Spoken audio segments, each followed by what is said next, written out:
Ed Marinero has a conversation with Dinah, Wednesday on TNN.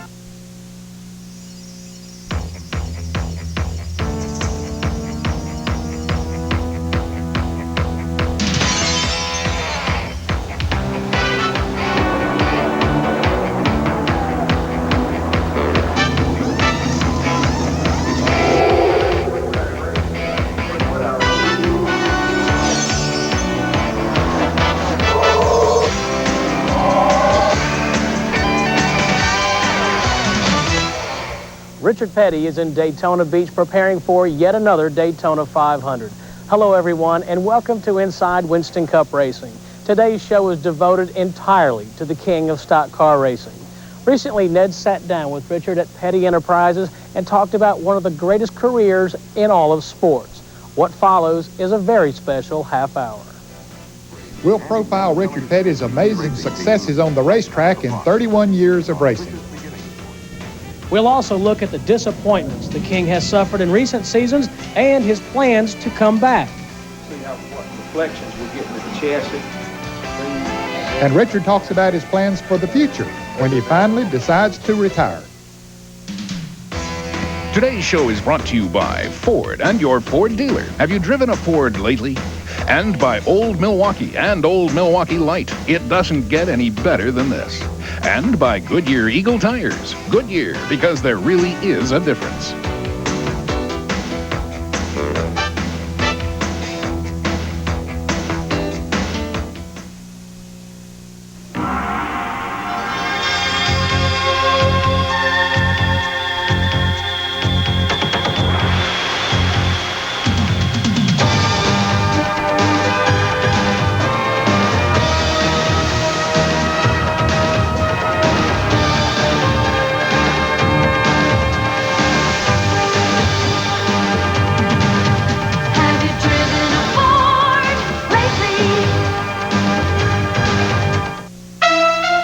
Black Rock, Nevada and Old Milwaukee both mean something great to these guys. Black Rock means land sailing, riding the wind across dry desert lakes. And Old Milwaukee means a great beer, cold, crisp Old Milwaukee beer, and smooth, golden Old Milwaukee Light.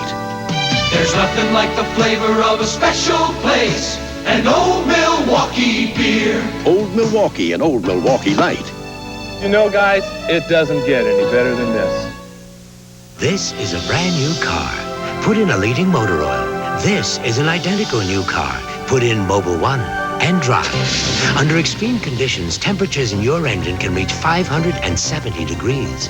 Of course, Mobil 1 costs more, but then look at what can happen to conventional oil.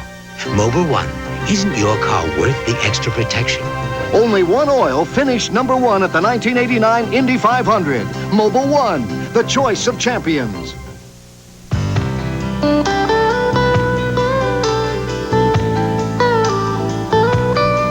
All of these championship-winning drivers have one thing in common: Goodyear Racing Eagles.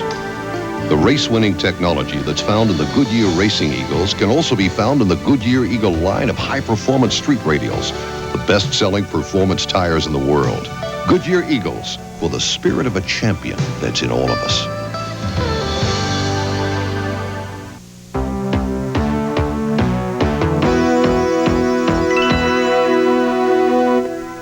I think Richard Petty's probably done more for the sport than anybody could ever do in their career.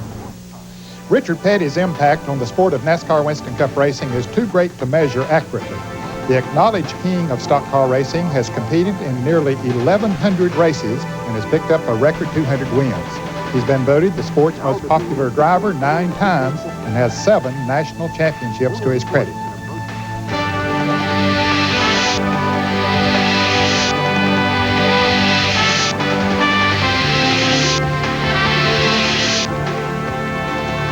His contributions to the sport off the track are more impressive than his 200 wins. Richard Petty has patiently signed his famous autograph and flashed the familiar smile for fans all over the country. He has given unselfishly of his time to charities and other unpublicized causes. The trademark cowboy hat and glasses will be a part of American folklore for generations to come. The trophies and checkered flags that crowd his museum reflect only a portion of what Richard Petty has meant to the sport of NASCAR Winston Cup Racing. Richard, when you walk into this place and see all of these trophies and checkered flags of your accomplishments over the years, what kind of a feeling does that give you? Well, Ned, just know there's a lot of heartaches, a lot of money, I guess, going into it, but it makes you feel good. You know, a lot of boys have won a lot of racing stuff, but I guess we're the only ones that's got most of the stuff in one place. And when you walk in, you say, hey, we used to do good. Now we've got to get across the street here and get to working on the car and get back and doing that again. Now, every year, people are trying to retire you from this sport as a driver. And of course, you continue to say that you're going to drive as long as you want to, and assume that's still your feelings. Yeah, that's still the deal. You know, as long as I can get STP to help me pay the bill and get me to the racetrack, I guess I'll keep on being running. But you know, I look at it from the standpoint, and I sort of explain it that, you know, a professional golfer, he can quit being a professional golfer, but he can go out in the backyard or he can go out on Sunday and putt around and pick up a game. Well, in my profession, for me to do what I want to do, if I quit driving, then I can't go out on Sunday and go out and have fun with the deal. So I have to stay in the professional ring in order to do what I want to do. And it's kind of deal, like I said, I've been doing it 30, 32 years, whatever. And it's what I wanted to do when I started, and it's what I still want to do. I still enjoy driving a race car. I enjoy it better when I do better, but I enjoy the driving part of it. A lot of the other stuff I could do without. But just the deal of being out there, being in competition, and no matter how slow you are, outrunning somebody, you know, you beat this car, then who's next? You know what I mean? Then that's what drives me, I guess, and that's what I want to do. And I can't see that as long as I'm not endangering myself and somebody else, and I enjoy doing it, why not? It's a situation that what people look at, they look at to say, hey, you had a good 25 years or whatever, and here you are, you're ruining your image by staying out there and running last or not running good and stuff like that. I didn't set out to make an image. I set out to have fun doing what I wanted to do. And I'm still having fun doing what I want to do. Then I'm not really worried about records and all that. I mean, if I won records when I won a 200th race, if I'd have stopped right then, percentage-wise, record-wise and stuff, I would have had a heck of a record. I'm deteriorating the record by running races and not accomplishing anything. But again, I didn't set out to make any records. So I'm not trying to improve on any records or be somebody that I'm not. I'm just out there doing something that I enjoy doing, and so the records don't really mean anything. I've set a bunch of records and never got a penny for it, so I don't guess they really made a whole lot of difference. So again, I enjoy doing it, and as long as I do, then can probably crawl through that winter, then I'll probably still be crawling through it. So that 201st win is more important to other people than it is to you? Well, it's important to me, Ned, because I've got to keep my people together. I've got to keep my sponsors. I've got to keep myself happy, too. And so right now, the 201st win would probably be the biggest win that I ever had. But when I won the 200th, that was the biggest one. When I won the first one, that was big. The 13th one was big. So the last one is always the biggest one, and the next biggest one is going to be the next one. So right now, that's what we're looking for. He's plenty capable winning if they get the car going right and all. And I think after I got hurt a couple of times and entertained the thought, well, why not do this anymore? I kind of had a little insight on Richard Petty, that he's a racer and he don't want to quit. And I'm tired of hearing everybody say, well, he should quit. When he wants to quit, he'll get out of that damn thing, just like I will.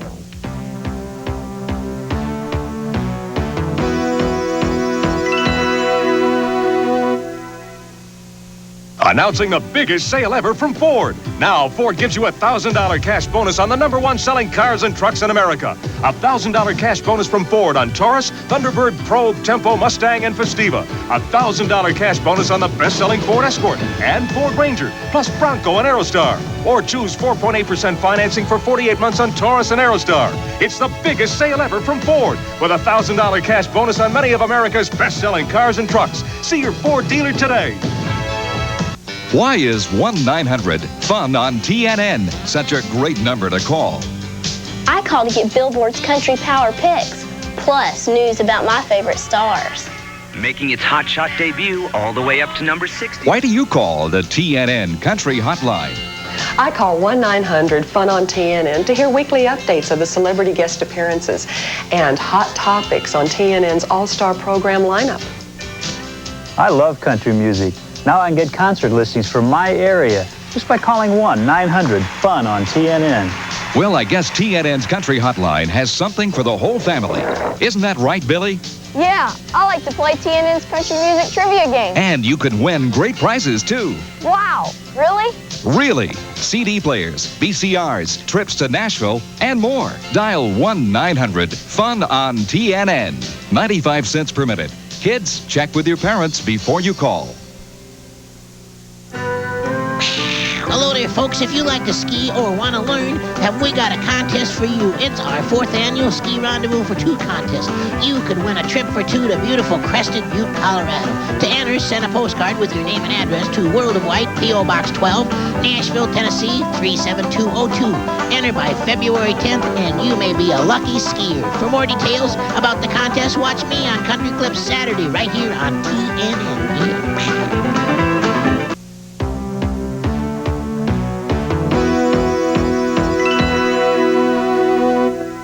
I liked Richard because he was cool. He would, you could pull for him and he would win for you. You know, you wouldn't be pulling for the wrong guy.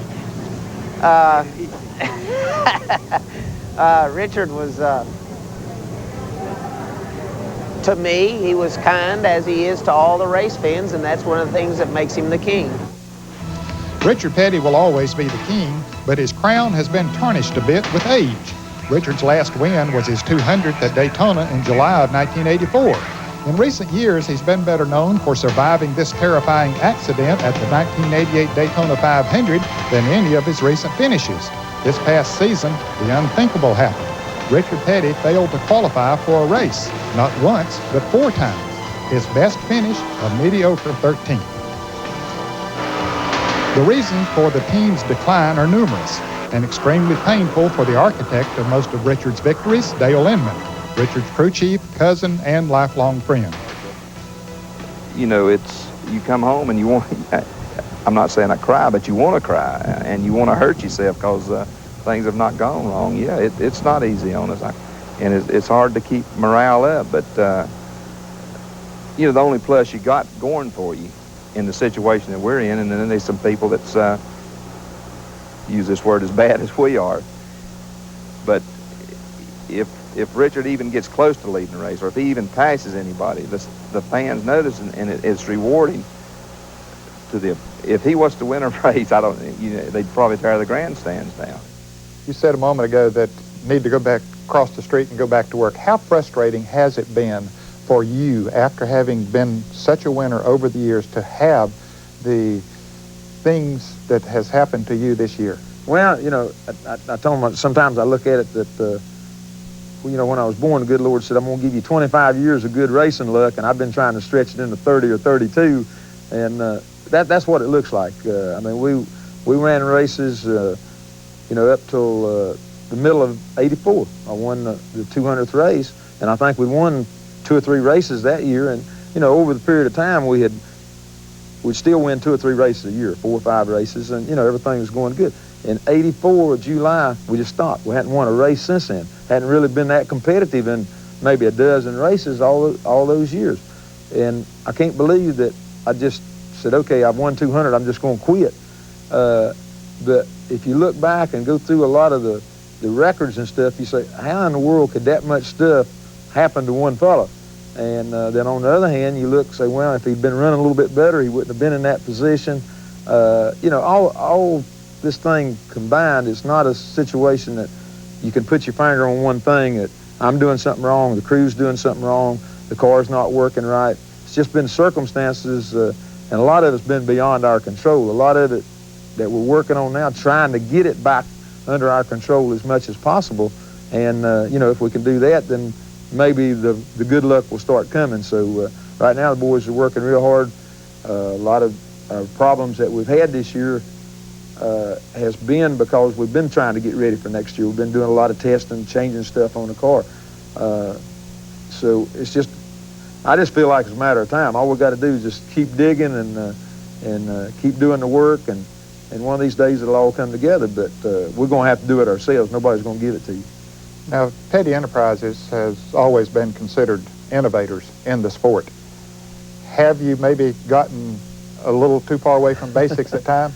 Yeah, definitely we have. They had, I mean, you see that all these boys are running cars that came out of 2 or 3 different shops, and that's where everybody gets their cars. And all they do then is execute with that particular car. Everybody's got their own little tricks. They change the A-frame here, steering a little here, springs a little bit different, or something like that. But the same basic car that everybody runs the same basic car. And again, like I say, all they do is take the car and they execute as far as getting the right springs, right shocks, gears, and stuff like that. Well, we've been too far out. We're too far back. We're not advanced for sure, but we're trying to be advanced. And in doing that, then we've got away from the mainline stuff that everybody else is running. And we would be a lot better off if we do it. But I'm a little hard-headed sometimes, and like you say, we've always come up with a lot of ideas over here that maybe a little bit different than other people, and as you can see in here, a lot of them work. So I guess that, like I say, I'm hard-headed enough that, hey, I made it work before, you know, we can get together and figure it out and make it work again. He was my hero. That 43 Plymouth back then was the guy I pulled for, and I admired him. One, for the way he drove. He won races, but he did it with style. He held back. He didn't push guys around. He didn't knock his way through. He won by skill. And the way he handled himself off the racetrack. You know, I was that kid looking through that fence, hanging on and saying, "Richard, come here." He'd come over and he'd talk to his race fans, the kids, and give the autographs. And, you know, I looked up to him, I cheered for him, and I still do.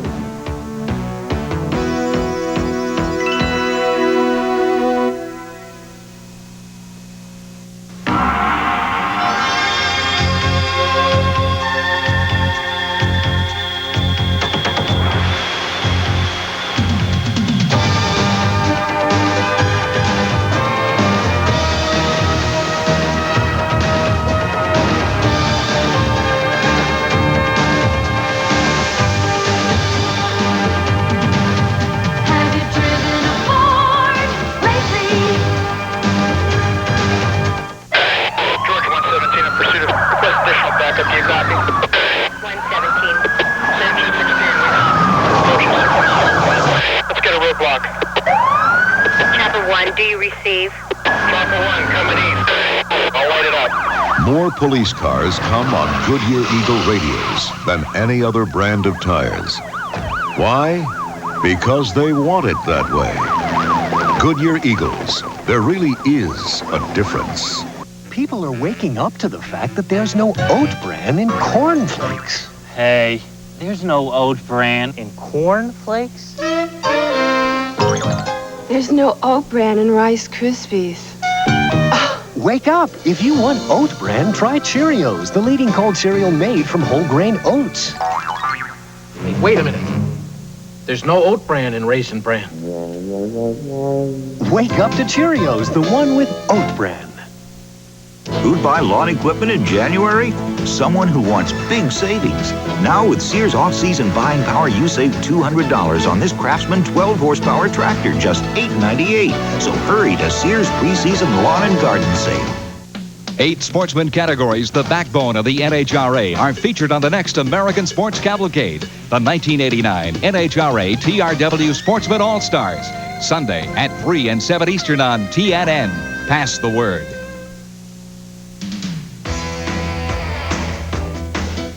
Next week here on Inside Winston Cup Racing, we're going to take you through a wind tunnel test in Marietta, Georgia, as the Robert Yates Racing Team prepares for the 1990 season. You'll also meet one of the rising stars on the Winston Cup circuit, Derek Coates. We'll also take you to the Tide Racing Shop to show you the fine art of race car fabrication. Richard Petty has made a huge investment to return his team to respectability and maybe recapture some of the magic that propelled him to 200 wins.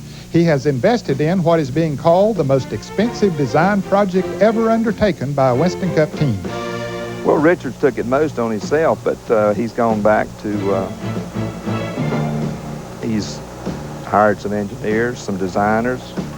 We're looking at some different programs, and we just got to get our stuff turned around.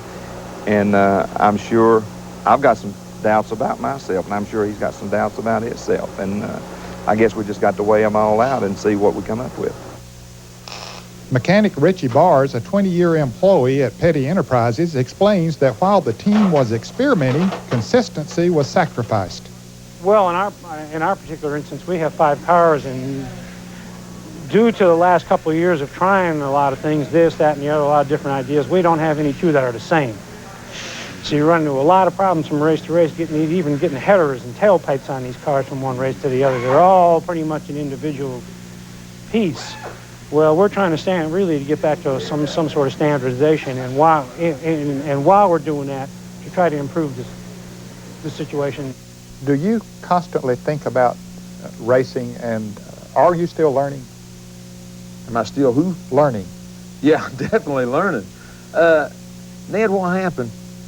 I think I'm like most professional athletes and race car drivers or golfers or ball players, is as I get older, I get involved in more things. Not because I ask for them, it just happens. I get more involved with the sponsors, get more involved with the community deals, just a lot of different things that probably I know I shouldn't, but I have to with the sponsors and stuff to make it work where I can get the race car. Used to, when we was winning a lot of races and doing what we were supposed to be doing, then I got up in the morning, I come to the shop, I worked on the race car, I went home at night, I thought about the race car, I come back the next day. So the race car was the #1 thing. Race car is still #1, but number 2 and 3 and 4 is so close. Used to, number 2 was so far back you couldn't see it. So I'm like most everybody, they get involved in a lot of different things, and they lose the life that they're really trying to do, which is they're a football player, they want to be the best runner or the best blocker. Golfer, you want to be the best golfer. Race car driver, you want to be the best race car driver, and you want to win.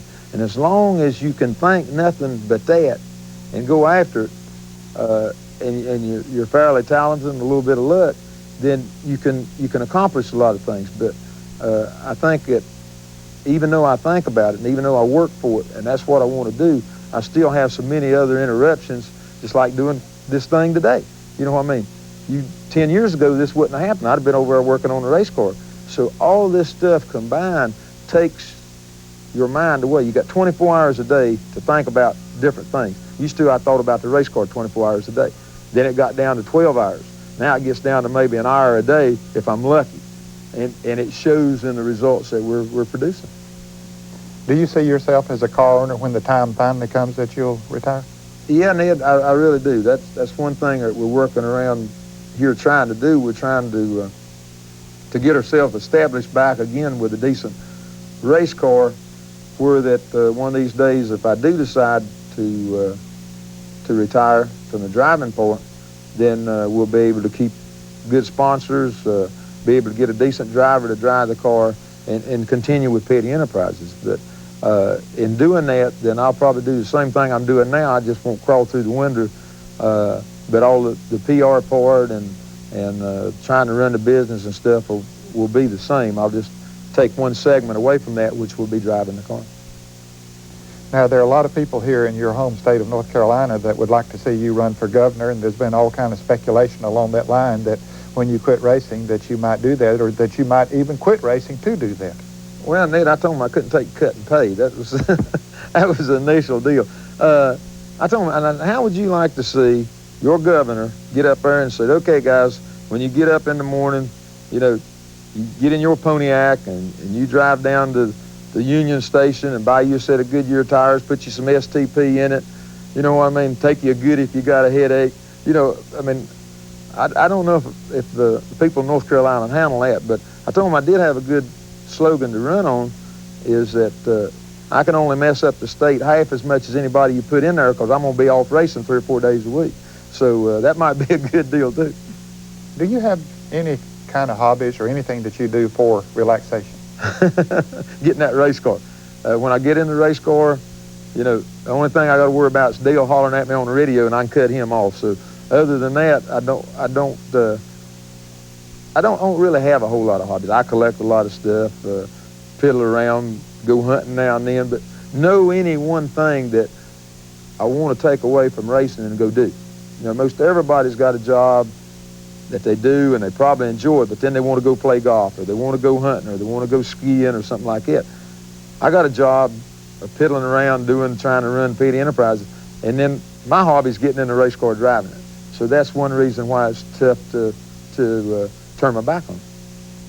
Now, Richard Petty certainly is recognizable. The sunglasses, the hat, the bigger-than-the-life type of an image. How hard is that to live up to, and how many problems does it present for you? Well, Ned, it's one of the situations that it's come on gradual. You know, a situation that I do not see as a handicap, because I wasn't here one minute and up here the next minute. It was a deal that what I've accomplished in notoriety or in racing or whatever has come a little at a time, you know, over 30 years. And it's not a deal where that I've just come into racing, been here a couple of years, and all of a sudden you win a bunch of races and everybody wants part of you and all that. So it's come a little at a time, and I know if I'd have never done anything, I would have been living different now than I was 10 years ago anyway. So society has changed for everybody, and it's not really changed probably that much for me. It's just in a different limelight than the majority of the people. Now, when the real Richard Petty story is told, who should they cast as the king? I don't think they could. You know, I don't know. I never thought about that particular part of it. You know, and I'm not going to worry about it. I'm going to do my thing, and whether people like it or don't like it, I'm going to try to make it as pleasing for me and them as I can. But other than that, I'm not going to worry about a whole lot about it. Is there a big enough Hollywood celebrity to portray a legend like Richard Petty? No. And if Richard does in fact win victory number 201 and the fans tear down the grandstands, we'll be there to bring it to you. Thanks for watching Inside Winston Cup Racing here on TNN. Happy New Year, everyone, and we'll see you next week. Today's show has been brought to you by Ford and your local Ford dealer, winning the world over with 1990 trucks that are built Ford tough. And by Old Milwaukee and Old Milwaukee Light. It doesn't get any better than this. And by Goodyear Eagle Tires, because there really is a difference. Inside Winston Cup clothing is provided by Sports Image Incorporated, suppliers of quality racing apparel. Communications for Inside Winston Cup Racing crew provided by Racing Radios, Forest Park, Georgia, the official communications of NASCAR. Ground transportation for the crew of Inside Winston Cup Racing is provided by Fleetwood Enterprises, makers of this 34-foot Pace Aero motorhome and a full line of other excellent recreational vehicles.